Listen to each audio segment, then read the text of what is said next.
Welcome to Dr. Michael's Music Therapy Channel. இன்றைய பதிவிலையும் learning is a process என்ற தலைப்புல சில செய்திகளை நம்ம பகிர்ந்துக்கலாம். சில பதிவுகளாக பார்த்துட்டு இருக்கோம். ஒரு கேர்ள் சைல்டு தன்னோட புபர்ட்டி டைம்ல எப்படியெல்லாம் அவங்களோட அணுகுமுறை இருக்கணும், அவங்க எப்படியெல்லாம் சிறப்பான செய்திகளை எப்படியெல்லாம் அவங்க கற்றுக்கொள்ள வேண்டும், அதற்கு தாய் அப்புறம் என்ன பாட்டி போகிறவங்க வீட்டில் இருக்கிற பெரியவங்க எப்படியெல்லாம் அவங்களுக்கு ஹெல்ப் பண்ணணும் அப்படின்னு சொல்லி பார்த்துட்டு வந்தோம். இன் கண்டினியூஷன் டு இட் அப்போ என்ன பண்ணுவாங்க, அவங்களோட எமோஷ்னல் ஸ்டெபிலிட்டி எப்படி இருக்கும்னு கேட்டால், சின்ன சின்ன விஷயத்துக்கெல்லாம் அவங்களுக்கு வந்து என்ன வரும், கோவப்படுவாங்க. ஏன்னு சொன்னால் இரிட்டேட்டிங் ஃபீலிங்ஸ் இருந்துக்கிட்டே இருக்கும். அதுக்கு முக்கியமான காரணம் இது என்னமோ நம்மளுக்கு வாண்டாதது போல், தேவையில்லாதது நம்மளுக்கு வந்திருக்கோ என்னமோ அப்படின்னு நினைப்பாங்க. அதனால சில நேரத்தில் அவங்களுக்கு இதை பற்றி நினைக்கும் பொழுதெல்லாம், அந்த சைக்கிள் வரும்பொழுதெல்லாம் அவங்களுக்கு ரொம்ப ஒரு வித்தியாசமான உணர்வுகள் இருக்கும். சிலப்போ அவங்க வந்து சரியாக சொல்ல தெரியாது, சில சமயம் சொல்லுவாங்க, அது வந்து சரியான நேரேஷனாக இருக்காது, அப்படியெல்லாம் இருக்கும். ஏன்னா how to comprehend, how to explain, அது ரெண்டுமே அவங்களுக்கு அந்த விஷயத்தை பற்றி தெரியாது. வேறு எதை பற்றி ஸ்கூல் படிக்கிறது, எழுதுறது, ட்ராயிங் போடுறது, அந்த பிள்ளைங்கள டான்ஸ் ஆடுவாங்களான்னா அந்த டான்ஸில் எப்படியெல்லாம் அடவு பிடிக்கிறாங்க, இல்லை பாடுறதுனா எப்படியெல்லாம் பாடுறாங்க, அதெல்லாம் கூட சொல்லுவாங்களா இருக்கும். ஆனால் இதை பற்றி சொல்லும்பொழுது அவங்களுக்கு ரொம்ப ஒரு என்ன கிளம்ஸியாக சொல்லுவாங்க, சிலப்போ அது சரியாக இருக்காதுன்னு. ஆனால் இது என்ன, நம்ம சென்ற பதிவுலலாம் ஷேர் பண்ணிக்கிட்ட மாதிரி இது ஓவர் த பீரியட் ஒரு வருஷம் 10-15 சைக்கிள் தாண்டிதுனாலே, அட் த மோஸ்ட் 25 சைக்கிள் தாண்டினாலே அவங்க நல்லபடியாக என்ன பண்ணிடுவாங்க, how to manage it, how to என்ன இதுலேருந்து நம்ம எப்படி நம்மளை சமாளிச்சிக்க முடியும், தொடர்ந்து வந்தால் கூட இதில் நம்ம சிலதெல்லாம் பண்ணலாம் அப்படின்னு அவங்களுக்கு தோணும்.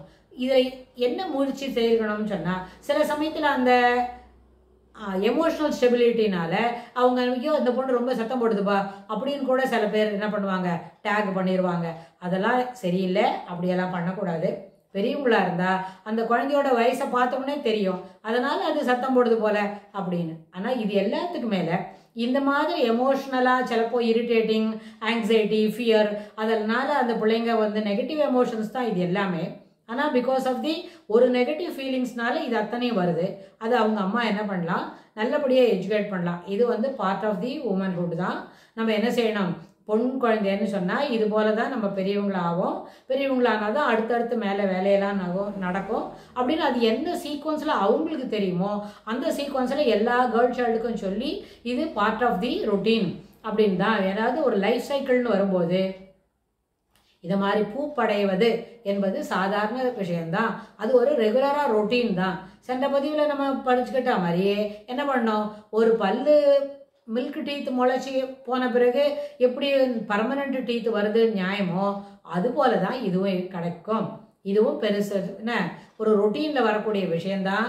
இதுவும் ஒரு என்ன பண்ணோம், ஒரு 35 to 40 இயர்ஸ்க்கு அப்புறம் நிச்சயமாக என்ன பண்ண இது வந்து it will cheese to function அப்படின்னு நம்ம சொல்லித்தரலாம் இதெல்லாம். ஆனால் இன்றைக்கே அதை பற்றி சொல்கிறத பற்றி ரொம்ப அவசரம், too early to speak about it.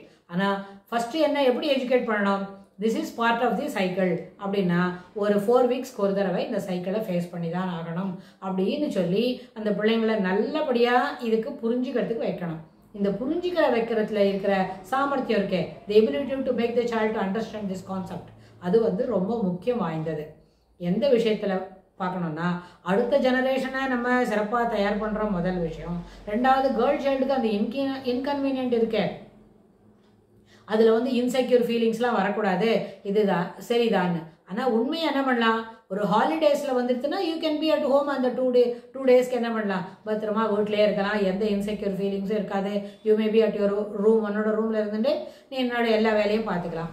ஆனால் சில நேரத்தில் அது எப்பவும் அப்படி இருக்குமா சைக்கிளை, சிலப்போ you have to attend on to school அப்படின்னு சொன்னால் அந்த நேரத்தில் தைரியமாக ஸ்கூலுக்கு போயிட்டு வர வேண்டியது நியாயம்தான். அதனால் எல்லா சைக்கிள் டைம்லேயும் ஸ்கூலுக்கு லீவ் போடக்கூடாது.